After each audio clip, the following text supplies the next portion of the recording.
nina haja nawe kila saa, sipati mwingine wa kunifaa. Yesu nakuhitaji, hivyo kila saa niwezeshe Mwokozi nakujia. Yesu nakuhitaji. Injili inaendelea. Tulikuwa tunaendelea na Genesis chapter 4 na tumeweza kuona the heart of Cain and the heart of Abel, na tukaona kwamba Abel aliweza kutoa dhabihu ambaye ilimpa kibali mbele ya Mungu. God received his heart, lakini akakataa moyo wa Kaini. Na tukaona kwamba the heart of Cain and the heart of Abel is a true reflection. Hiyo inaonyesha mfano wa wale wako ndani ya Kristo na wale hawako ndani ya Kristo. Na sasa ningetaka tuendelee na kutazama the heart of Cain, juu tuliona the heart of Abel aliweza kutoa dhabihu ya damu, na tukaona kwa maandiko hii ilikuwa ni ishara ya damu ya mwana kondoo wa Mungu ambaye ni Yesu Kristo anayeondoa dhambi za dunia. Bwana Yesu asifiwe. Sasa ningetaka twende moja kwa moja kuanzia Genesis chapter 4. Tutaanzia mstari wa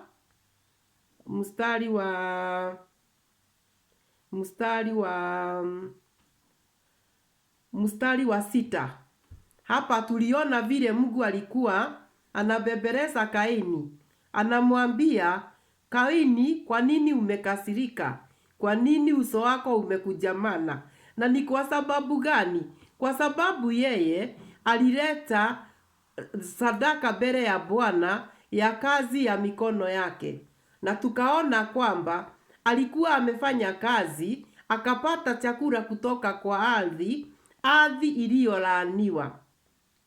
Kwa hivyo haijalishi ni bidii gani Cain angeweka atoe chakula kwa shamba aweze kuletea Bwana dhabihu ambayo angekubali. Bwana Yesu asifiwe. Na hiyo tukaona ni mfano ya watu wale ambao wako ndani ya dini na wale watu wako ndani ya Kristo, kwa sababu tunapokubali ya kwamba sisi ni uzao wa Adamu aliyekuwa wa hapa duniani, na tukaona kwamba Wakorintho wa kwanza 15:47 inasema Adamu wa kwanza alikuwa wa hapa duniani. Praise God. Lakini Adamu wa pili alitoka juu kwa Mungu. Na kwa hivyo tunaona hawa wazaliwa wawili wa Adam, Cain alileta mazao kutokana na Adamu wa kwanza ambaye ni baba yake ambaye alikuwa kwa dhambi. Naye Abel aliweza kuleta mazao inayolingana na mapenzi ya Mwenyezi Mungu ambayo ni damu ya mwana kondoo. Tuliona wakati baba yao Adamu alipotengana na Mungu kwa sababu ya dhambi, alijitengenezea matawi, na hiyo pia ilikuwa kazi ya mikono yake. Mungu hawezi kubali kazi ya mikono ya mwanadamu. Yeye mwenyewe anakumbuka ile kazi, anakubali ile tu kazi ambayo yeye mwenyewe amefanya, ili mwanadamu aweze kupata ukombozi ndani ya Kristo. Bwana Yesu asifiwe. 1 Peter chapter 1 verse 19 inasema, we were redeemed with the precious blood of Christ as of a lamb without blemish and spot. Tumekombolewa kwa damu ya Yesu Kristo, damu ya dhamana ambaye haina mawaa. Damu ya Yesu Kristo haina mawa. Na hii ndio ile kondoo Abeli aliweza kuleta mbele ya Mwenyezi Mungu, moyo wake ukakubalika, dhabihu yake ikakubalika. Naye Kaini ndugu yake, kwa sababu moyo wake ulikuwa bado ndani ya baba yake Adamu, alikuwa na dhambi, alileta kazi ya mikono yake. That is the sign of flesh. A person who is in the flesh. Ni wale watu wanafundishwa injili isiyo ya damu ya Kristo. Wanadamu hakuna njia ingine ya kufanyika haki mbele ya Mwenyezi Mungu ila kupitia damu ya mwana kondoo ambaye ni Yesu Kristo. In 2 Corinthians chapter 5 verse 21 inasema Yesu Kristo ambaye hakuwa dhambi, hakujua dhambi, alifanyika dhambi ili mimi na wewe tukaweze kufanywa wenye haki. Kwa hivyo hiyo inaonyesha Abel alileta dhabihu iliyokuwa inapendeza Mungu, na ni dhabihu ya damu. Mpendwa, wewe unasimama mbele ya Mungu. Ile haki unasimamisha mbele ya Mungu ni haki ya Abeli ama ni haki ya Kain? Na vile vile tukaona kwamba the first birth has a problem. Cain was the firstborn of Adam. Na tukaona the second birth which was Abel, mzaliwa wa pili ambaye ni Abel, dhabihu yake ilikubalika. Na vile vile tukaona katika kizazi cha katika kizazi cha Abrahamu, Ishmaeli ambaye alizaliwa na mjakazi ambaye hakutokana na ahadi ya Bwana alikubaliwa. Nani akakubalika? Isaac. Isaac was the promise. Hallelujah. Na vile vile huyu Isaac tutaona baba yake aliweza kumpeleka awe dhabihu. Wakati ilifika wakati baba yake Abrahamu apelekee Mungu dhabihu, aliweza kwenda na Abel, lakini hakukuwa na kondoo. Walipokuwa jiani, Abel anauliza baba yake, mimi ninaona kuni baba, na mimi ninaona labda kiberiti, lakini sioni kondoo. Naye baba yake Abrahamu akamwambia, Bwana atapeana, the Lord will provide. Na hakika walipofika mlimani, Bwana alitoa mwana kondoo. Haleluya. Kwa hivyo tunaona the first birth ya Ishmaeli haingekubalika, kwa sababu Ishmaeli ni kazi ya mikono, ni kazi ya mawazo ya Adamu. My brother, my sister, unaposimama mbele ya Bwana siku ya leo, unaposimama mbele ya Mwenyezi Mungu siku ya leo, unasimama ukiwa ndani ya haki gani?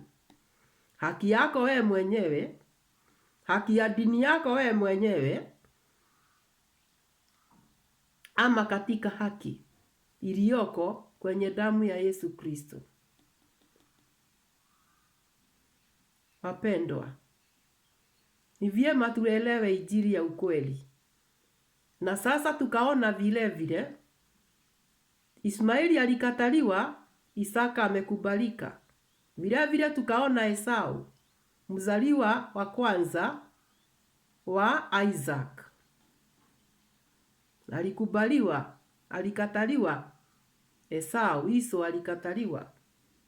Ndugu yake Jacob na ujanja yake akakubaliwa. Sisi tulikuwa watu wa mataifa, we are the Gentiles, na tumepewa haki kwa sababu ya kuamini. Hata ingawa sisi sio wana wa Israeli, ambao mifano yote ya Biblia tunayoona sana sana inaongelelea kizazi kutoka wakati wa Adamu. Tunaona sasa kuanzia kizazi cha Abraham. Tunaona sasa wao ndio Mungu alichagua ili wawe kama kioo, wawe kama mfano yetu ya kutazama, ili tuweze kupata ahadi ile walipewa na Mwenyezi Mungu, na sisi tupate hiyo ahadi. Ahadi za Bwana hazivujiki milele. Haleluya. Na kwa hivyo tunaona kazi ya mikono ya Kain haingekubalika mbele ya Mwenyezi Mungu. Na sasa tuendelee na maandiko. Na katika vile vile katika wazaliwa wa Jacob tunaona Simeoni hakukubalika. Simeoni na Levi hawangekubalika, Genesis chapter 34, kwa sababu hata ingawa walikuwa katika wazaliwa wa kwanza pamoja na Ruben, Biblia inasema Ruben aliweza kunadisi kitanda cha baba yake. Simeoni naye na Levi wao, hata ingawa walikuwa wamezaliwa ya kwanza, the first birth has a problem. Waliweza kuua watu walikuwa naitwa Simei anga the what, wakati yule walienda wakaua msichana, walienda wakaua wale watu waliweza kunajisi dada yao Diana, wakaenda wakawadanganya ya kwamba kwa sababu amelala na dada yake na yeye alikuwa bikira na wao hawakuwa wa kabila ya Yuda, akawadanganya watahiri sababu hawezi kuwapatia dada yao ambaye alikuwa ametahiri. Na sasa soma Genesis 34 utaona hiyo hadithi. Wakawadanganya Simeoni na Levi usiku, after 3 days waliwafamia Jabedi wakawaua. The effect of sin in the heart of man. Hiyo ni uzao sasa wa Adam. Inaenda wanatembea na dhambi yao na hawakuweza kukubalika. Lakini hata igawa baadaye, kwa sababu Mungu ni mwenye rehema. Mungu ni mwenye rehema na Mungu ni mwenye neema nyingi. Tunaona kwamba katika hii familia ya Jacob, Juda ndiye alikubalika. The first birth has a problem. Bwana Yesu asifiwe. You must be born again. Wapendwa, wewe umezaliwa mara ya pili. Umeoshwa na damu ya mwana kondoo wa Mungu. Na hii ni kukubali tu na kuamini. By faith, imani, unaingia ndani ya Kristo. Na tuliona vile vile, leo ni kama naona ninaelekea kufanya tu revision. Kwa sababu ninajua kuna watu wengi hawanaga time ya kusoma Biblia. Na mimi nikasema nimejitoa. Sio ate kwa sababu mimi nimeelewa sana Biblia, lakini nimejitoa kwa wale watu ambao watakubali na wako na muda, Mungu akiwapa tu neema, tuweze kuendelea pamoja kuchibua Biblia. Sasa tunaangalia Genesis chapter 4. Na Mungu akinijalia tutaenda tu pole. Na kwa neema yake Mwenyezi Mungu atatufikisha mahali anataka tufike. Bwana Yesu asifiwe. Na sasa tukaona vile vile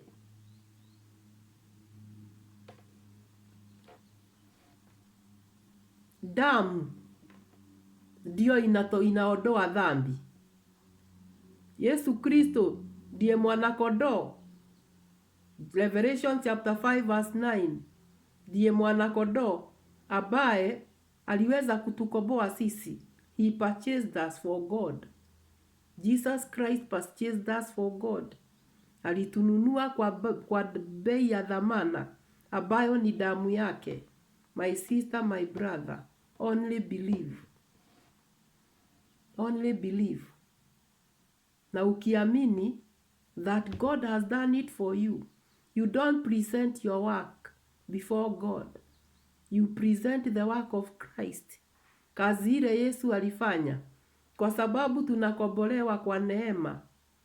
In Ephesians chapter 2 verse 5. Salvation is a gift.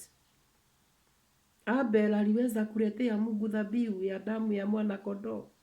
Na wewe vile vile inafaa juu sababu Yesu ashalipa deni ya dhambi zako. We were redeemed with the precious blood of Christ. 1 Peter 1:19. We must be born again. Lazima tuzaliwe mara ya pili. Usipozaliwa mara ya pili, ole wako. You must approach the word of God by faith. Tunaona vile vile Mungu alikuwa amefunika baba yao Adamu na ngozi ya kondoo, Genesis 3 verse 21. Walikuwa wanatembea wakiwa na protection. Na kwa sasa huyu Kain hana protection. Hata ingawa wazazi wao walikuwa wamefunikwa na damu. Cain missed the point. Na Mungu alipoendelea kuongea na Cain, Genesis chapter 6, chapter 4 verse 6. Bwana akamwambia Kaini, kwa nini una ghadhabu? Na kwa nini uso wako umekujamana? Kama ukitenda vyema utapata kibali. Usipotenda vyema dhambi iko inakuotea mlangoni. Nayo inakutamani wewe, walakini yapasa uishinde. Yes, Mungu anaongelelea huyu Kaini. Anamhubiria, anamuonyesha kwamba anaweza kushinda dhambi. Vile vile siku ya leo, dada, ndugu yangu, Mungu anakunenea wewe. Uko na uwezo wa kushinda dhambi. Kwa sababu Yesu amekukomboa. Amekupulipia deni ya dhambi. Wewe inafaa uamini.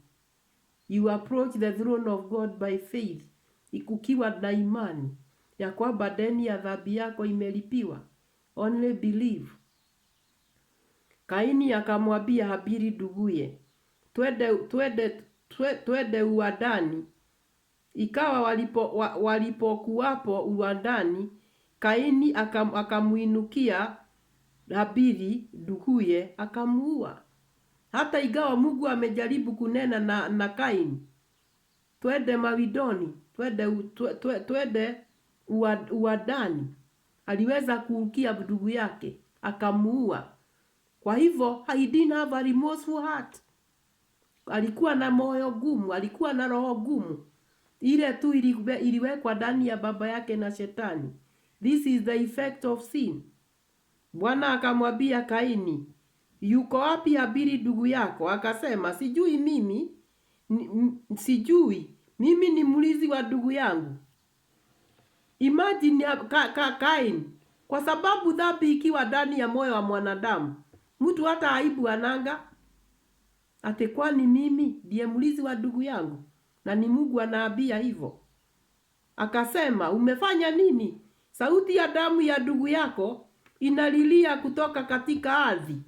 Mungu anamwambia, umefanya nini? Yaani Mungu bado anaendelea kumuuliza amefanya nini. Mimi naweza fikiria, ama kama ni mimi naweza fikiria, Mungu alikuwa anataka Kain amrejee, amrudie. Amwambie yeye, nimefanya hivyo, nimemuua. And imagine he was the first murderer in the face of the earth. Mimi nilikuwa ningefikiria Mungu alikuwa anataka anamuongelesha hivi ili aweze kuwin back his heart. Aweze kukubali nimemuua, I am sorry. Atubu, aweze kurudia Mungu. Lakini naye kichwa gumu. Basi sasa umelaaniwa wewe katika ardhi iliyofubua kinywa chako, ipokee damu ya ndugu yako kwa mkono wako. Yes, amelaaniwa. Amelaaniwa na baba yake Adam hakulaaniwa. Genesis 3:17. Adam hakulaaniwa, ardhi ndio ililaaniwa.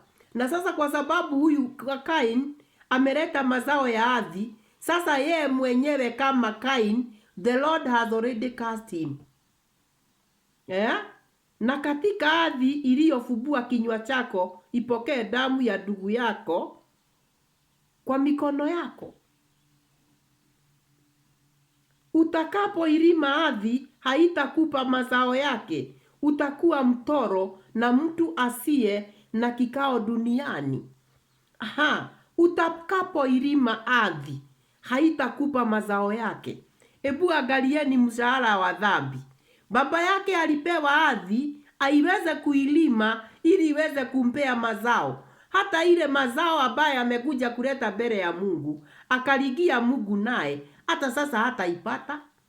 Amekuwa mtu bure. Hatapata, atakuwa mtoro. Hata igawa hapo chini tukiendelea kidogo, tutaona sitaweza kuendelea sana kwa sababu ya muda, na ninaona niweze tu kutoa habari kidogo kidogo. Najua kuna wawili tu watatu. Neno la Mungu linasema mahali wawili watatu wako katika jina la Mungu, ako katikati ya hao. Where 2 or 3 are gathered, the Lord is in their midst. Najua hapa kuna mtu anasaidika na yale tunafuatilia pole pole. Nataka nifike kikomo hapo, Genesis chapter 4, na kutoka hapo next time tutaweza kutazama vile Kaini kutoka hapo Sasa amelaaniwa, ardhi imelaaniwa. Tuone hii ugumu wa moyo wa Kain inamuelekeza wapi?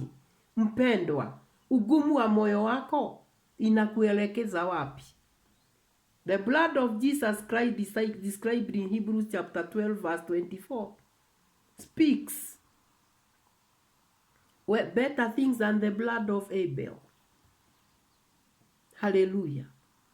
Mimi na wasihi wapendwa, tuweze kutafuta neno, kwa sababu nyakati zile tuko ni wakati wa kutafuta neno la Mungu. Tubarikiwe zote. Amen.